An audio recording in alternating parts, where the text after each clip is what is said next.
বলে রথ কাটা আর রাজাকার আর জঙ্গি এগুলো হচ্ছে ইসলামের শত্রুদের স্লোগান। জোরে বলেন ঠিক কিনা?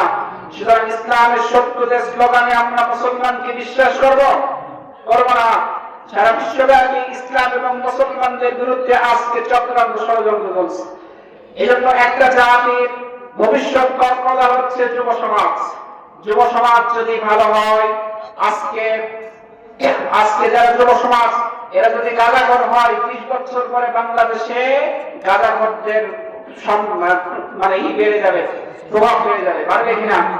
আজকে যুব সমাজ যদি হয় ইসলামপন্থী, ইসলামকে ভালোবাসে, তারা যেখানে যাবে 20 বছর পরে তারা কি হবে? ইসলামের স্লোগান দিবে। সুবহানাল্লাহ। ঢাকা বিশ্ববিদ্যালয় থেকে যারা মাস্টার্স বা অনার্স ডিগ্রি অর্জন করে, বিশেষ করে প্রশাসনের সমস্ত বড় বড় ক্যাডাররা ঢাকা বিশ্ববিদ্যালয় থেকে হয়, ঠিক কিনা? ঢাকা বিশ্ববিদ্যালয়ের ছাত্ররা যদি ইসলামপন্থী হয়, তাদের ভেতরে যদি ইসলাম থাকে, চিন্তা চেতনা যদি ইসলাম থাকে, তাহলে আগামী 20 বছর পরে বিসিএসসি তারাই হবে। 20 বছর পরে বাংলাদেশের চেহারা আমরা অন্যরকম দেখব। আজকে আমরা হুজুররা যত ইসলামের কথা বলি, আমাদের প্রশাসন এগুলোর দিকে কত খেয়াল করে না। প্রশাসন খেয়াল করে ইসলাম বিরোধী কোনো কাজ করলে সেখানে যদি আপনি প্রতিবাদ করেন, প্রতিবাদ করতে গিয়ে যদি কিল ঘুষি দু একটা দেন, প্রশাসন এসে আপনাকে গ্রেফতার করবে। কিন্তু রাসূলকে অবমাননা করলে, ইসলামের বিরুদ্ধে বিভিন্ন ধরনের মন্তব্য করলে প্রশাসন সেভাবে ব্যবস্থা নেয় না। কারণ কি? প্রশাসনের সাথে সম্পৃক্ত যারা আছে এদের ভেতরে দ্বীনদারির বিষয়গুলো কম, ঠিক কিনা? ছোটবেলায় আমাদের মেহেরপুর এলাকায় একটা ডিসি আসছিলেন, তাবলীগ জামাতের সাথে সম্পৃক্ত ছিলেন, তাবলীগ করতেন। তো উনি আসার পরে, মেহেরপুরে থাকার পরে, কয়েক মাস থাকার পরে উনি বললেন যে, বক্তব্য থেকে বললেন হুজুরদের ইমামদের সমাবেশে, যে আপনাদের থেকে আমি যত বুঝতেছি পরিবেশ পরিস্থিতি, আমাকে এখান থেকে বিদায় নিতে হবে। কারণ আমার সততা, আমার আমানতকারিতা, আমার ইসলামের শিক্ষা এরা গ্রহণ করবে না। আমি যদি থাকি এটা সমস্যা, এরা ঘুষ খেতে পারে না, আরো বিভিন্ন ধরনের অন্যায়ের সাথে সম্পৃক্ত হতে পারে না, যাত্রা ব্যান্ডেলের অনুমতি তারা নিতে পারে না। এই জন্য তারা সম্মিলিত ভাবে আমাকে এখান থেকে দূর করবে। বলেন বাংলাদেশের আপনার 200টা ডিসি আপনার যদি কি হয়, 200 না, আপনার 50টা ডিসি সাহেব যদি দিনদার হয়, তাহলে আমাদের বাংলাদেশের পরিবেশ চেঞ্জ হবে কিনা? হবে। এই জন্য যুব সমাজকে কি করতে হবে? যুব সমাজকে টার্গেট করতে হবে, তারা যদি দ্বীনমুখী হয়, ইসলামমুখী হয়। এই জন্য পিতা মাতা হিসেবে আমাদের এই ক্ষেত্রে দায়িত্ব আছে কিনা? যে পিতা মাতা আপনার ছেলে মেয়ে কার সাথে বন্ধুত্ব করে সেটা খেয়াল রাখবেন। আপনার পিতা মাতা, আপনার ছেলে মেয়ে যদি হয় শাহবাগী, তাহলে আপনি যতই নামাজ পড়েন কিয়ামতের দিন কিন্তু আপনি ধরা খাবেন। যারা বলেন ঠিক কিনা? এই জন্য 2013 সালে শাহবাগ চত্বরে যে সমস্ত মানুষেরা, যে সমস্ত ছাত্র ছাত্রীরা ঐক্যবদ্ধ হয়ে ইসলামের মুসলমানদের বিরুদ্ধে আওয়াজ তুলেছিল, তাদের নামের আগে দেখবেন, নামের আগে তারা ঠিকই মুসলমান। এই যে আমাদের বিশ্ববিদ্যালয়ের একজন শিক্ষক আছে, সিলেট বিজ্ঞান এবং প্রযুক্তি বিশ্ববিদ্যালয়ের ডাক্তার জাফর ইকবাল। জাফর ইকবালটা নাম হচ্ছে জাফর ইকবাল। জাফর মানে কি? রাসূলের একজন সাহাবীর নাম। সুবহানাল্লাহ। আর ইকবাল মানে সৌভাগ্যবান। নাম রাখছে জাফর ইকবাল, কিন্তু তার মুখের ভেতরে মুখ থেকে যে সমস্ত বাণী উচ্চারিত হয় এগুলো ইসলাম পরিপন্থী। যদি কোন নাউযুবিল্লাহ। তো জাফর ইকবাল সাহেবের কিছু শিষ্য তো আছে বাংলাদেশে। এই সমস্ত শিষ্যরা বিভিন্ন জায়গায় নাস্তিকতার কি আওয়াজ তোলে, ঠিক কিনা? এখন আমার সন্তান কলেজে পড়তে দিয়েছে, বিশ্ববিদ্যালয়ে পড়তে দিয়েছি, আমার সন্তান যদি এই সমস্ত শিক্ষকদের সংস্পর্শে যায়, আমার সন্তান কি ভালো হবে নাকি খারাপ হবে? খারাপ হবে।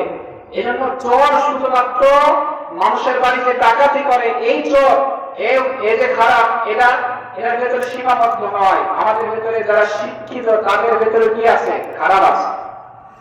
একজন শিক্ষক তার চিন্তা চেতনায় আছে ইসলাম বিরোধিতা, তো এই শিক্ষকের কাছে গিয়ে আপনার ছেলে আপনার মেয়ে কি ইসলাম শিখবে? বলেন শিখবে না। এই যে এরকম সারা বাংলাদেশের কলেজ এবং বিশ্ববিদ্যালয় বিভিন্ন জায়গায় এই ধরনের শিক্ষকরা আছে, এবং এরাও এক ধরনের কি অসৎ বন্ধু, অসৎ সঙ্গ, যারা ইসলাম বিরোধী শিক্ষক, চিন্তা চেতনার অধিকারী শিক্ষক।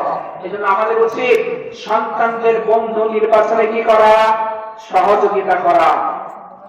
আল্লাহ তাআলা আমাদেরকে সেই তৌফিক পিতা হিসেবে মাতা হিসেবে দান করুন, সকল বলে আমিন। সর্বশেষে যে কথাটি বলতে চাই, আমাদের হিলফুল ফুজল যুব সংঘের পক্ষ থেকে আজকের এই যে দ্বীনি মাহফিল, গত বছর এই মাহফিল অনুষ্ঠিত হয়েছে, আলহামদুলিল্লাহ এবছর হচ্ছে, এবং আল্লাহ তাআলা চাইলে সামনে বছরও হবে এবং পরবর্তীতে হবে। রব্বে কারীম আমাদের এই মাহফিলকে যুগ যুগ ধরে কবুল ও মঞ্জুর করুন, সকল বলে আমিন। হিলফুল ফুজুল সংগঠনের পক্ষ থেকে গতবার একটা আয়োজন করা হয়েছিল, এবার একটু ব্যতিক্রম আয়োজন হয়েছে। সেটি হচ্ছে দুস্থ এবং অসহায় মানুষদেরকে কম্বল বিতরণ করা। এজন্য বিকাল বেলায় সংগঠনের সাথে সম্পৃক্ত যারা আছেন সকলকে বলা হয়েছে যে আমাদের হিলফুল ফুজুল সংগঠনের আরো একটা কার্যক্রম হবে।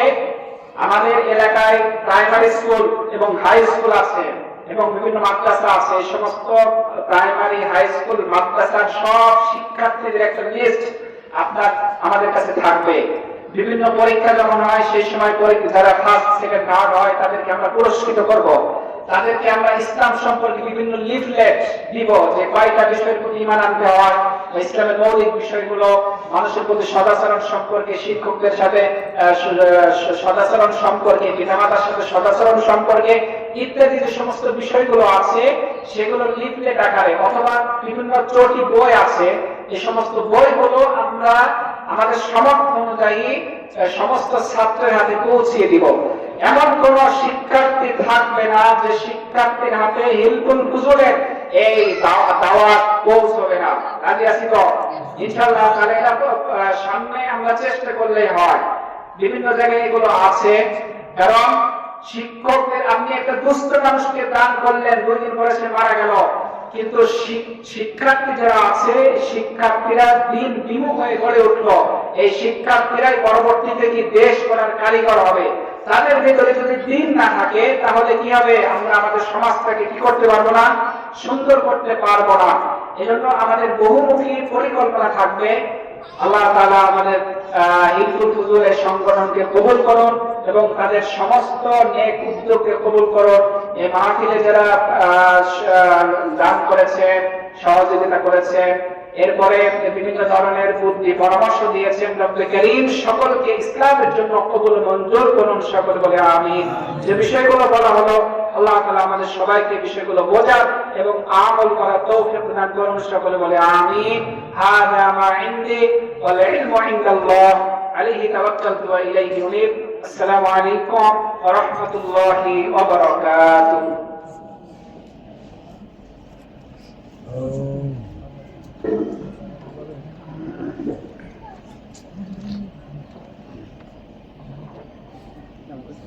আলহামদুলিল্লাহ, ধন্যবাদ হযরত মাওলানা সাব্বির আহমেদ মেহেরপুরি তার এত সুন্দর বয়ানের জন্য।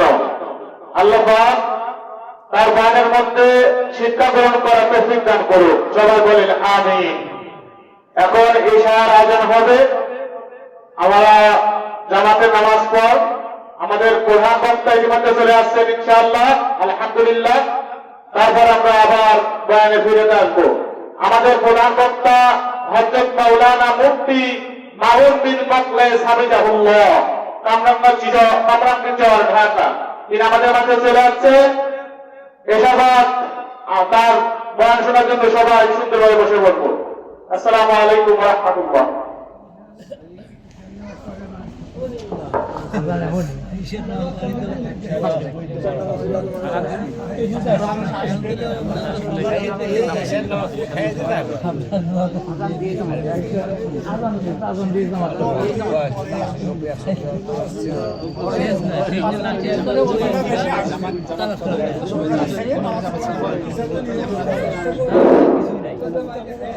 সম্মানিত উপস্থিতি,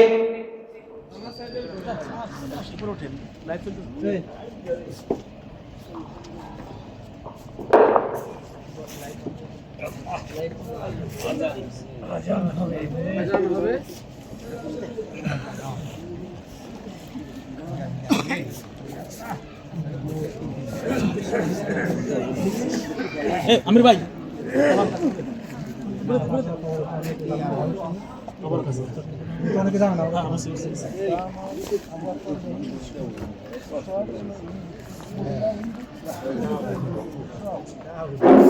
আলহামদুলিল্লাহ।